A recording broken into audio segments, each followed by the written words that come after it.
Here we go, here we go, here we go, here we go. This is it. This is Top Flight Time Machine. I am Andy Hotbody Dawson. Pow, pow, pow. I am Sam Nifty Delaney, so what? Welcome along. It is the Monday morning episode, but you get it on Sunday evening if you're an IFS subscriber. And we're also, after we've recorded this, we're going to do one of our monthly live video streams that we do if you're an IFS Turbo subscriber. Always good fun. All get together. Always pleasant. It's really nice. Interactions. I love doing them. Yeah, they're good fun. They are good fun. I've just had a text from my daughter asking me to leave the front door unlocked. If you're live streaming, not worried. Okay. I can't do anything about that then. She's heading home, Sam. She's been out this afternoon having a bottomless brunch in Newcastle. So she'll come stumbling in, no doubt, banging and clattering the front door as she comes in. So we might hear that a bit later on. Good luck to her.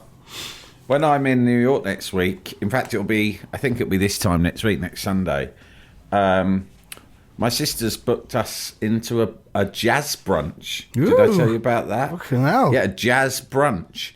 Bottomless jazz? I believe it may be bottomless. It may not. It may have a bottom. I don't know where the bottom is, if indeed there is one. Can jazz even be measured, is the question. I mean, I've been very open about it, about my love of jazz. You've become very jazz adjacent. I have a fondness for jazz that has flowered in my autumn years, which is what we are now in our autumn years. Are we? And I'd always been a jazz skeptic, and now I've got into it. And I'm not.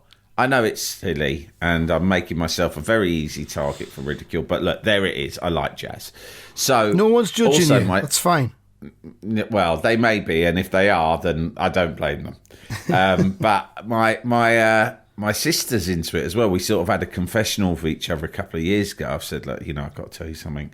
I'm into jazz now, and that's that. And she's like 10 years younger than me, so I thought she'd be like, fuck off. But she was like, look, I am as well, so it's okay. We're safe together. I don't think any of our other siblings are really interested.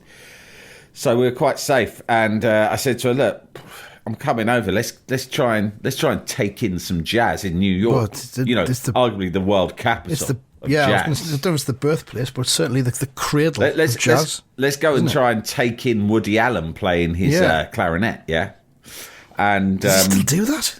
Fucking hell. He still plays in New York jazz bars. Once a week. He used to play, didn't he? Or still does it. Yeah. So, I didn't really specify him. I just said, it'd be quite interesting to go to one of those sort of legendary jazz clubs.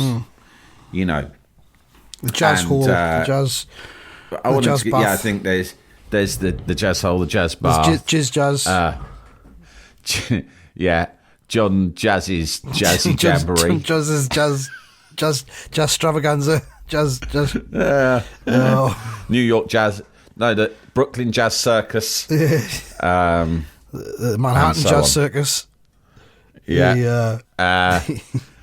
So there's all those jazz places. Cave. The Jazz Cage. Hi, you groovy cats, and welcome to the Jazz Cave. We got a great lineup for you this evening. She said she'd take me to the Blue Note. Which I thought, well, that's cool, isn't it? Even non-jazz fans know about Blue Note. But playing there are an act, Phony People. Do you know them? Boney M? They're a bit more, they're a bit sort of, they've got a bit of funk and soul about them too. I thought you said, great. I thought you said Boney M there. Boney People. Imagine that. Boney M are playing the Blue Note. Who would have expected that? Very strange. It's sort of there are hip hop vibes to it, right? So great. I'm going to go and see them, right? That's fine. That's safe. That's in the bag. But it's not quite what I had in mind. Although I'm happy to see them, I wanted proper actual jazz. Jazz. This is jazzy hip hop. Jazz hip hop. Yeah. Jazz hop. Yeah, Blue Note have done a fine, lot. Blue but- Note label's done a lot Yeah. of that. Like, yeah. Well, do you remember when Us Three had that hit in the 90s, Yeah. Cantaloupe? And at the beginning, they had a sample of a man going, hello, welcome to Blue Note this evening. Mm-hmm. We have a recording. Oh, that's it. It goes, welcome this evening. We have a recording for Blue Note Records. Mm-hmm. Right? And then it started, dun, dun, dun, dun, dun. That is, I must have told you this one, in my top 3 most cringeworthy things I've ever said or done. And, you know me well enough to think that's got to be a strong top 3. Yeah. But I was in LA for the World Cup in '94, and I found myself in a bar with I was with my older brother Theo, and he had some work colleagues out there, and we went out for drinks with them. And I was just a student. I was 18, right? And I felt out of my depth, right? A fish out of water.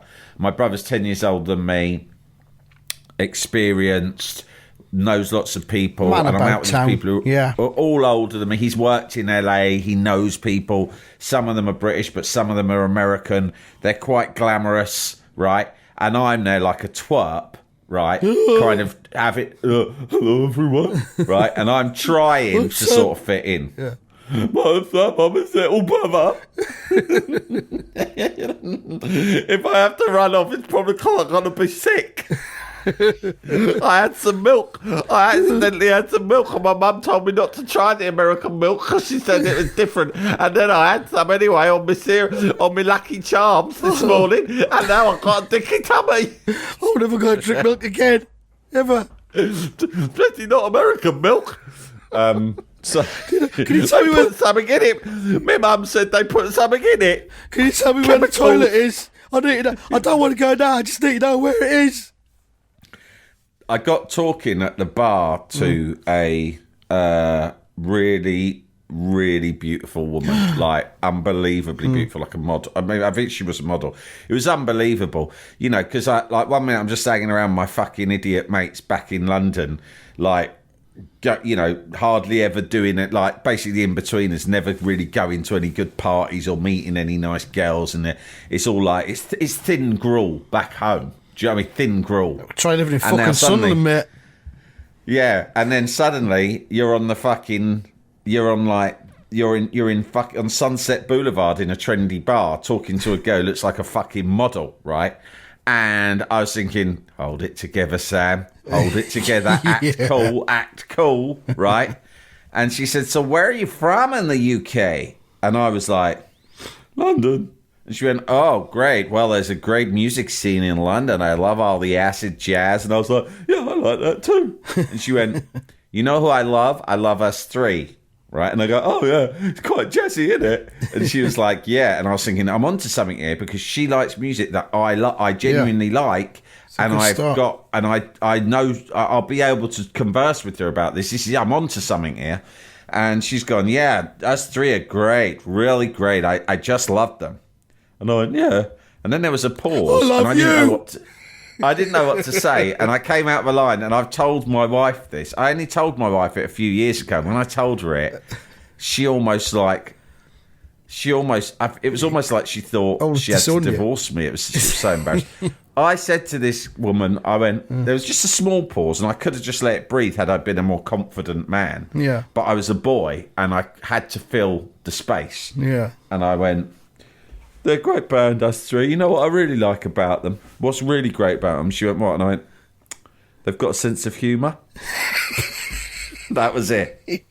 Right? Where that remark came from, I still don't. I think about that line a lot, still to this day, all these years later. Yeah. We're what? Almost 30 years down the road. Yeah, it still haunts you. Right. Yeah. I can still picture how beautiful she was. And I'm thinking, why did I say that? Why? There was no evidence that they had a sense of humour. And even if they did, so what? It's not what you look for in a band either way, unless it's fucking... Especially like, what? jazz They're not the influence. fucking... It's not the fucking Wurzels. For the goodies. It's like, it's not a priority. If you've announced yourself to be a fan of jazzy soul music, Yeah. right? You're not looking for a sense of humour. I wasn't, she wasn't. No. Us three certainly weren't. Us three were not about... I don't even know if us three were from fucking London. I only knew one song, which was that song Cantaloupe, right? And I don't know where it came from. I don't know why I thought it'd impress her. But she just looked at me... I think she agreed, but out of pity, you know, like, oh, yeah. Yeah, I'm going to go over there now. I'm going to go away now, you strange little spotty man. Spotty, skinny, pale guy from the UK, making things up about bands. I've got a similar one. I think I've told you this before, though. I went on a date in about 1997 or 98.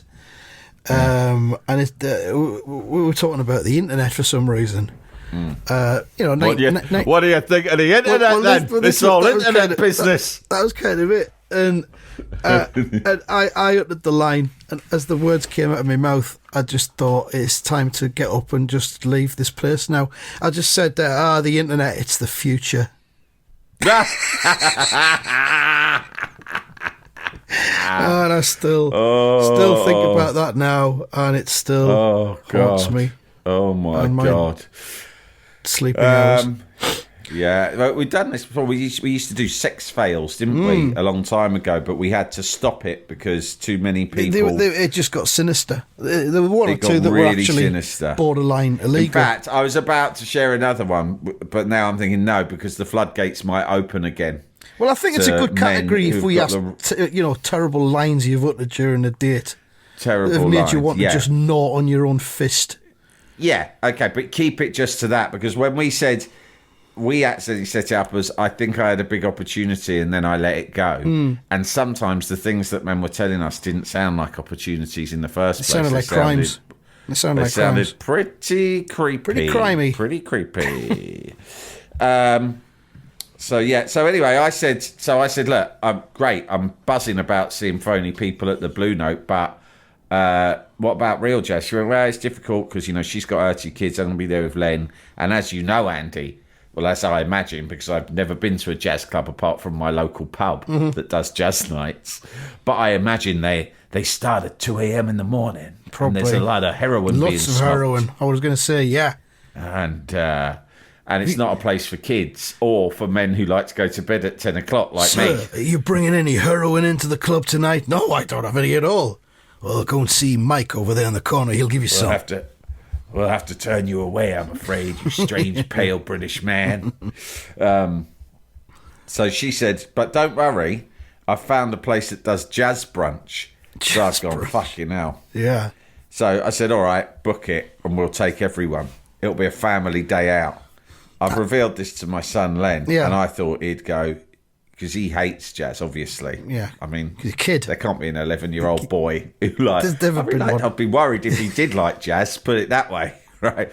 And I've gone, listen, you're not going to like this, but on the Sunday we're going to go for something called a jazz brunch.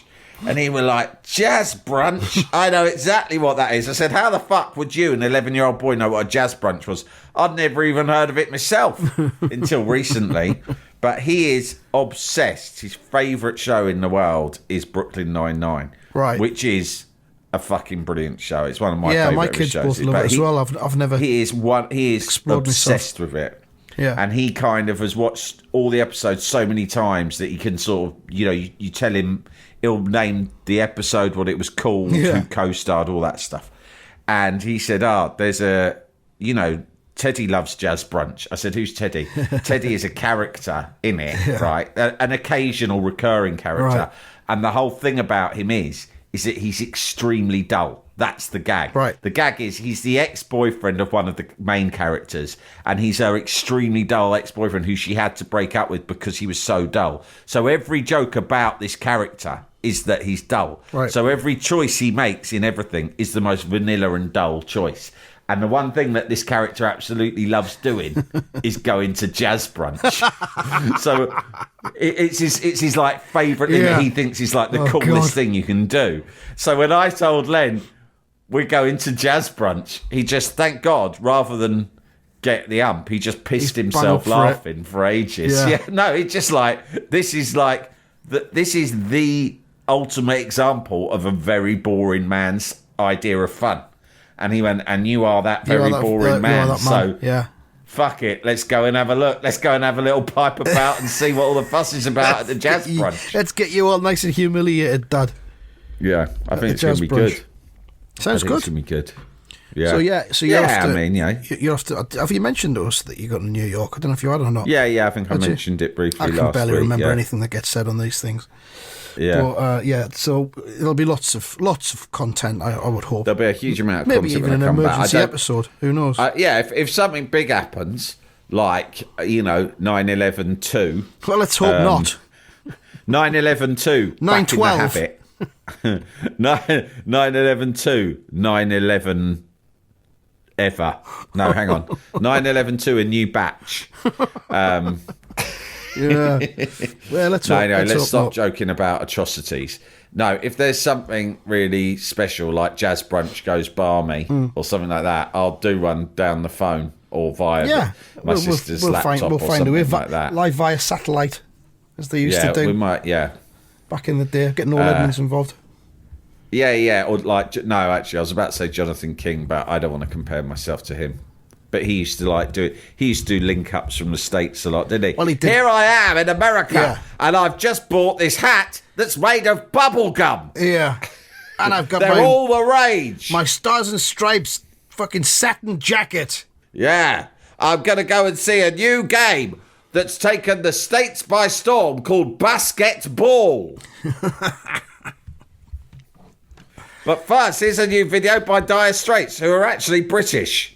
Yeah, but the video looks American. Jalapeño. Here's a brief but annoying message to let you know that you wouldn't be hearing this brief but annoying message if you were a subscriber to our Iron Filing Society Patreon offering. For the price of a pint and a St. Clement's each month, you can get up to 4 episodes a week, 9 months before the rest of the world gets them. Early access to regular episodes, lots of other marvellous benefits, and there's absolutely no adverts or brief but annoying messages like this that will get right on your ticks. Find out more and subscribe now at tftimemachine.com/ironfilings. Jalapeño. Jalapeño. Of all the things that made me really into America when I was a kid, because obviously like all kids in the 80s, I don't think anyone will understand what it's like to be a kid into America as much as we kids who grew up in the 80s did. That's my belief.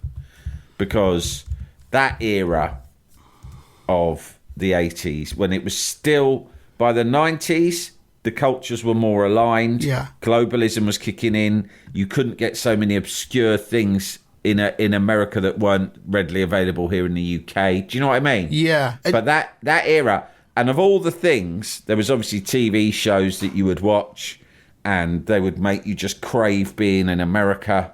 And you'd look how teenagers lived. You'd watch shows like Different Strokes, or do you remember that one, Michael J. Fox, Family Ties? I do. I was watching something on Sky documentaries called The 80s, which is they've done a series for each decade, and it looks at everything that happened in America in each decade in the 80s. The first episode was the TV shows, and it was stuff like Miami Vice, but there was a big chunk of stuff about Family Ties in it, and you forget how funny that really was, because it was quite satirical as well.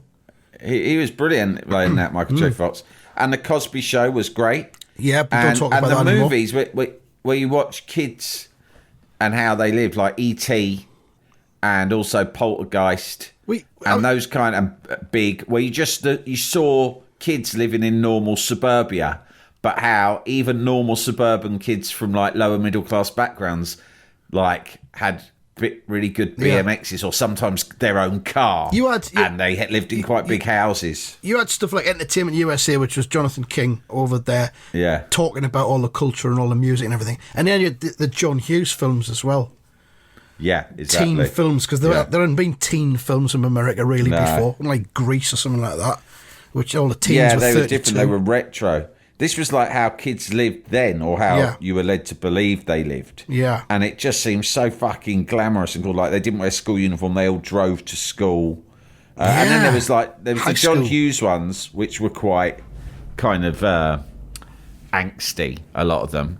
And there was always a bit of depth to them. But then there was just like films like Teen Wolf or Back to the Future with Michael J. Fox that were just like sheer fun. But I was going to say, one of the things of all those things that made you kind of just crave American culture was the video to The Walk of Life by Dire Straits, who at the time I assumed were American, and the video was just loads of like funny bits that had happened in sports games. Yeah, the baseball and Weren't stuff they? like that. Remember? Yeah. Like people just falling over and stupid shit. And I've never seen being anything run like. forwards and then backwards again and then forwards again. That seems to ring Yeah, a bell. and that kind of there were thing. arguments between like a coach and a player on in a baseball game, Yeah. and people doing really elaborate touchdown celebrations. I hadn't seen any of these sports, I don't think, right? Let alone the fucking mad shit that happened. I thought it was the funniest and most entertaining 3-minute piece of video I'd ever witnessed in my life. I thought, this is fucking amazing. And I remember going weirdly with my brother one night to see QPR play Chelsea at Stamford Bridge. He got some tickets in the away end last minute, and he said, you can come if you want. And you can imagine, this is like 1985. It was fucking West London derby at Stamford Bridge on a Wednesday night in 1985. It was fucking bedlam, mate. So I have strong memories of that. I was in the QPR end thinking, what the fuck have I come to this for? Why has this cunt taken me? You know, I was like 10 years old. But my vivid memories at half-time, they had a screen, I think, at Stamford Bridge, and they showed the video to Walk of Life. Right. And in my mind, everything else, all the violence and madness that was happening around me, it melted away, Andy. Because all I wanted to do was watch this video. It was spellbinding. I haven't seen it for years. Would it still seem as outrageous today, do you think? Yeah, maybe not. Maybe it was of its time. There's a couple I actually do like the song as well. There's a couple of episodes of Entertainment USA on YouTube, which might be worth looking at. Jonathan King visits Seattle, talks to Stanley Kramer, and Frankie goes to Hollywood. Imagine having Jonathan King's job, though. Like that job. I know he's an absolute fucking wrong-un. Yeah. Right, and I had my suspicions at the time. I mean, I didn't know he was a nonce, but it wouldn't have surprised me. Everyone just thought he was a cunt, didn't they? He was just regarded as a telly That's cunt. the same as Savile. All these people just seemed like cunts. No one ever... I mean, watching this Savile thing, right, one thing I would say is that they try to make out everyone loved Jimmy Savile. He was the nation's uncle. No one liked Jimmy Savile. Everyone thought Jimmy Savile was a weird cunt. Yeah. No one ever went, oh, I love that Jimmy Savile. You just thought, fucking weird cunt. What's he on the box again for? Yeah. And the same thing with Jonathan King. But I think I did think about Jonathan King. That fucking geezer's done all right for himself. His job is to just be in America, flying around, just meeting, like, editorially, wasn't even much pressure beyond, like, just go and interview someone who works either in movies or music every week. Yeah, someone who's in America who's plugging something. Just have a chat with them. Yeah. Yeah. Good Be for him. fucking great. I think it's one of the best jobs that's ever existed, is presenting Entertainment USA. And Entertainment USA, Sam, was produced by none other than Michael Hurl, who also produced Top of the Pops at the same time. We should have known. Fucking great. And directed by Gordon Ellsbury, who I think also directed Top of the Pops. Was that Top of the Pops Michael spin-off? Hurl doesn't make an appearance in the Savile thing, does he? There's not a fictionalised Hurl at any point. I don't know.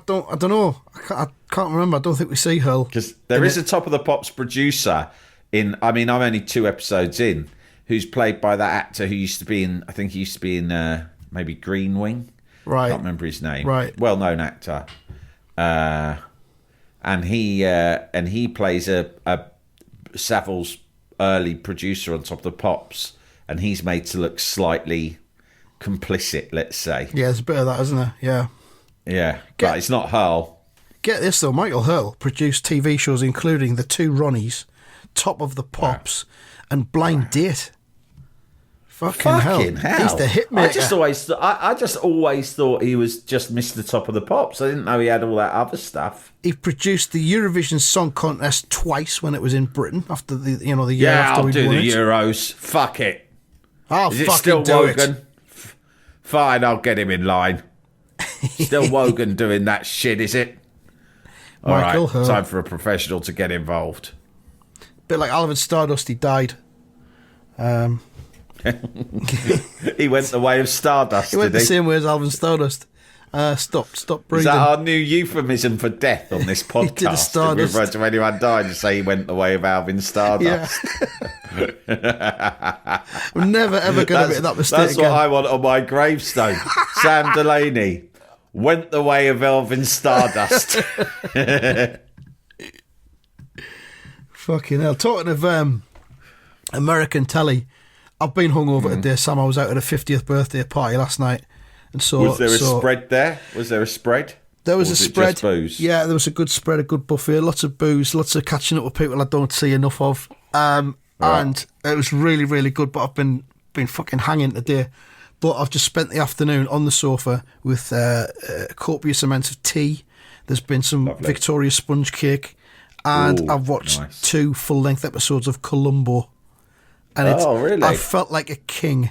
It doesn't get any better. Yeah, I bet that does sound like a lovely setup. Columbo is. I've just forgotten how good it is. I've not watched it for so long. It's so good. I'm not showing you. He's some actor though. Oh, Isn't he? brilliant! Yeah, I've got the box set somewhere Oh, of yeah. every episode. I need to. That should be. I should get buried with that or take it to me desert island or something like that because it's just so watchable.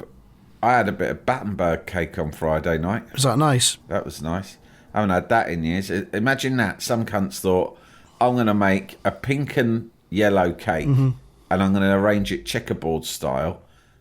And you'd be like, you're mad. This is the most ambitious cake idea I've ever heard. How are you going to do it? It's impossible. I haven't finished yet, cunt.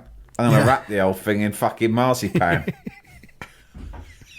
I'm going to make. What, on the outside? Yeah, it's going to be wrapped. It's going to be wrapped up in marzipan. I'm gonna make- and the pink and yellow checkerboard's going to be inside the marzipan. Going to make 4 long cakes and then little long cakes, put them together, Yeah. and then wrap it up.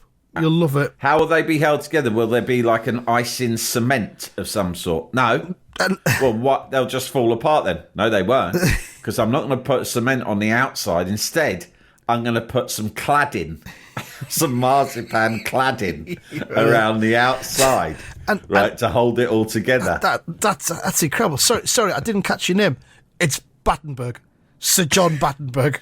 I'll remember that name. Yeah, because I tell you, cunt, you'll be hearing it around again. What colour? Right, so the cake is yellow and pink, you say? That's right, yellow and pink. So what colour are you making the marzipan cladding? Also yellow. Did you not think of doing a third colour? No, why would I think that? I want it to blend in with the yellow cake, but not the pink. Why didn't you think of making the marzipan pink? I mean, after all, it's a more compelling colour than yellow. Costs more. First of all, it costs more. Second of all, I don't agree with you that pink's more compelling than yellow. I don't agree at all. I find it think too yellow garish. is the best colour. Yeah. I find that vulgar, and I think you're an idiot. And unlike me, you will never be a cake millionaire. Fuck off. Sir John Battenberg there. What a fella. Have we got anything to say about the latest piece of fuckery from Jake Humphrey and his ludicrous podcast? The Gordon Ramsay clip? Now it's fucking Ramsay's getting in on the act. They're sort of, how can we get... Yeah. Someone said fair play to him for finding someone who's even more... lacks even more self-awareness than he does. How can we cunt this up even more? Get Gordon Ramsay on. Fucking With hell. a completely unrelatable Unbelievable. anecdote about selling his Porsche. Jesus Christ. yeah. No, there's not much to add, He is there? goes, we were absolutely skint, but we needed to buy a flat. I mean, I had 20 grand, but I needed another 20 grand. So I went to ask my father-in-law. Fucking hell, get the violins out. Here's a cunt, right? I'm who afraid claims to be skint. I need to just go to the door. You continue. I can Okay. hear you. I'm only going up Here's the a door. cunt who says he's skint, and yet he's got 20 grand in savings for his flat, but he's decided to try and buy a flat that is double his budget, but he thinks I'll be able to do it because I'll just ask for a handout from my fucking father-in-law. We're supposed to feel sympathy for him because his father-in-law gives him the knockback, but the reason he gives him a knockback is that he reveals at the end that Gordon Ramsay, at this time, when he was skint, owned a fucking Porsche, Yeah. which his father-in-law suggested he flogged, which he did to And then raise the money Yeah. to buy this expensive flat, and then 10 years later I went and bought the car. Porsche. And Jake Humphrey Humphrey, goes- who at this he goes- stage he is goes, visibly... The same car? Yeah. Yeah, he's visibly aroused. He is. Jake Humphrey has got a boner, and there's like the fucking... What do they call the sparrow's tear is